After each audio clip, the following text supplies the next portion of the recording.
दोस्तों नमस्कार। ट्रेन हादसे को लेकर इस वक्त देश में राजनीति गर्माती जा रही है, लेकिन आज हम सबसे पहले ट्रेन हादसे के शिकार हुए लोगों को अपनी श्रद्धांजलि देते हैं। उनके परिवार को इस कठिन परिस्थिति में ईश्वर उनको असहनीय पीड़े को सहने की शक्ति प्रदान करें। वहीं जो घायल हैं, इसके लिए हम बाबा विश्वनाथ से प्रार्थना करेंगे कि ये घायल जल्द से जल्द ठीक हों और अपने घरों को वापस हों। लेकिन दोस्तों, इसको लेकर जो राजनीति हो रही है, हम भी भारतीय जनता पार्टी को, सरकार को घेरते हैं, विपक्ष को भी घेरते हैं। लेकिन आज का दिन ऐसा है कि न तो सरकार को घेरना चाहिए विपक्ष को, न तो विपक्ष को किसी को कुछ बोलना चाहिए। यहाँ तक कि ये कुछ ऐसे हमारे पत्रकार साथी हैं, हमारी बिरादरी के लोग हैं, जिनके नाम हैं, जिनके लाखों में फॉलोअर्स हैं, करोड़ों में, लाखों में इनके जो है सब्सक्राइबर्स भी हैं, लेकिन ये कहीं न कहीं प्रधानमंत्री नरेंद्र मोदी के फोबिया से इतने पीड़ित हैं कि ये हर वक्त उनकी बुराई या उनको कोसने में लगे रहते हैं। तो हम इन अपने पत्रकार साथियों से आग्रह करना चाहते हैं कि आप ऐसा न करें, क्योंकि हम जानते हैं कि प्रधानमंत्री नरेंद्र मोदी के चलते आपकी मोटी कमाई रुक गई है। आप बड़े बड़े चैनलों में काम करते थे, आपकी कमाई मोटी थी, लेकिन प्रधानमंत्री नरेंद्र मोदी जब 2014 में देश की बागडोर संभाले तो उसके बाद आप जैसे पत्रकारों की उन्होंने छुट्टी करा दी। चैनलों से या अखबारों से, कहीं से भी जो उनसे सवाल पूछने वाले पत्रकार थे या उनके साथ चलने में असहज महसूस कर रहे थे, उनको संस्थानों से निकाल दिया गया। इसमें कोई दो राय नहीं है, जिसके शिकार आप लोग भी हुए। ठीक है, सरकार से सवाल पूछा जाना चाहिए। सरकार से पत्रकार अगर सवाल नहीं करेगा तो फिर कौन करेगा? आपके हर वक्त के सवाल के साथ हम खड़े होते हैं, हम उसके समर्थन में। लेकिन देश में अगर कोई ऐसी स्थिति आती है, कोई ऐसा आपदा आता है, वैसे वक्त में अगर आप सिर्फ और सिर्फ प्रधानमंत्री को और सरकार को जब आप कोसते हैं तो काफ़ी ग्लानि होती है, काफ़ी दुख होता है, और ऐसा करना उचित नहीं प्रतीत होता। क्योंकि ये रेल हादसा, इसमें न तो प्रधानमंत्री का हाथ है न रेल मंत्री का हाथ है, क्योंकि ये प्रधानमंत्री वहाँ बैठ करके न तो सिग्नल देख रहे थे, न वो स्टेशन का परिचालन कर रहे थे।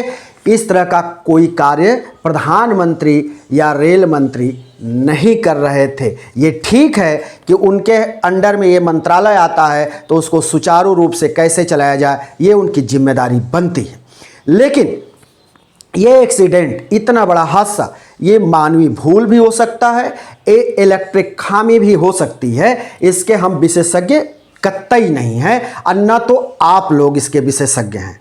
जैसा कि जानकारी प्राप्त हुई है कि उस वक्त जिस समय ये उड़ीसा के बालासोर में एक्सीडेंट हुआ, यह हादसा हुआ, उस वक्त स्टेशन पे 6 लाइनें वहाँ पे कार्य कर रही, 6 लाइनें वहाँ पे हैं, जिसमें से कि 2 लूप लाइन थी, जिन दोनों लूप लाइनों पर 2 मालगाड़ी खड़ी थी। लूप लाइन इसीलिए बनाई जाती है कि वहाँ पे मालगाड़ी अपनी ठहराव करे, और 2 वहाँ पर ऐसी लाइनें थी जो एक अप थी और एक डाउन थी। इन दोनों पर दोनों तरफ से ट्रेनें चल रही थीं। एक तरफ से कोरोमंडल आ रही थी, जिसकी स्पीड रेलवे के अनुसार 280 किलोमीटर प्रति घंटा था। तो वहीं दूसरी तरफ से जो आ रही थी यशवंतपुर एक्सप्रेस, उसकी जो स्पीड है, जो गति थी, वो 260 किलोमीटर प्रति घंटा के रफ्तार से थी। जबकि इस ट्रेनों के या इन लाइनों से जो ट्रेनें गुजरती हैं, उनकी स्पीड के बारे में ये कहा जाता है कि इस पर 300 किलोमीटर के रफ्तार से ट्रेनें गुजर सकती हैं।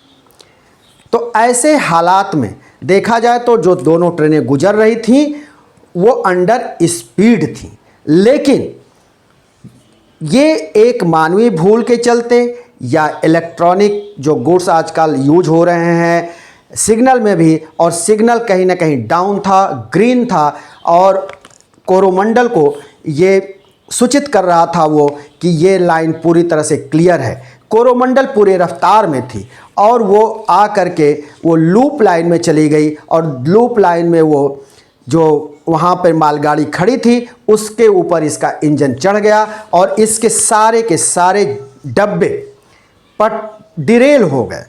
जब डिरेल हो रहे थे, इसके डब्बे हो गए, उसी वक्त विपरीत दिशा से गुजर रही यशवंतपुर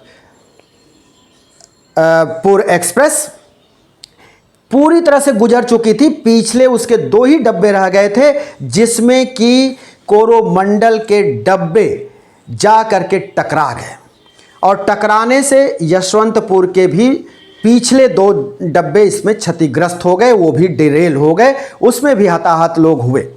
वहीं जो विपरीत दिशा से आ रही थी यशवंतपुर एक्सप्रेस, उसके जो डब्बे थे वो उसके साइड में जो मालगाड़ी खड़ी थी उससे जाकर के वो डब्बे टकरा गए।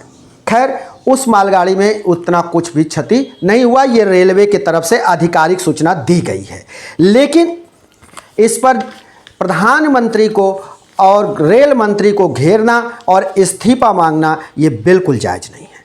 आज हम आपको ये बता दें कि अगर प्रधानमंत्री वहाँ गए थे तो वो सरकार है, और सरकार ही वहाँ पे जाकर के पीड़ितों का हाल ले सकती है, सरकार ही पीड़ितों को मदद करेगी, सरकार ही उनको मुआवजा देगी, उनको परिजनों को मुआवजा देगी, उनको चिकित्सकीय सुविधा देगी। तो सरकार अगर वहाँ पहुँचती है तो सरकार का कतई विरोध जायज़ नहीं कहा जाएगा।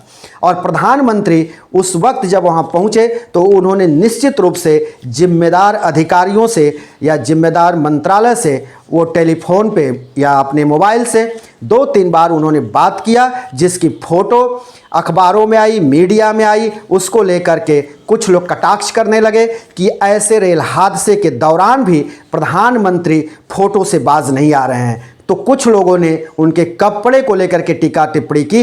ये इसको हम पूरी तरह से खारिज करते हैं, और इसकी जितनी भी भर्त्सना की जाए उतनी कम है, क्योंकि वो वहाँ पर सहायता पहुँचाने गए थे, और ऐसे हालात में प्रधानमंत्री हो या रेल मंत्री हो उनकी बुराई नहीं बनती मेरे हिसाब से। तो हम अपने देश के साथ हर वक्त खड़े रह सकते हैं और अपनी सरकार से पूरी तरह से कड़वे प्रश्न कर सकते हैं, उनको घेर सकते हैं, हर मोर्चे पर घेरेंगे। लेकिन जहां इस तरह की आपदा आ जाए वहां सरकार को घेरना अनुचित ही प्रतीत होता है, और इससे हम सहमत कतई नहीं है, ना हमारा चैनल सहमत है। तो दोस्तों, फिर हम किसी नए कार्यक्रम को लेकर हाजिर होंगे। तब तक के लिए शिवमूर्ति दुबे को दीजिए इजाज़त।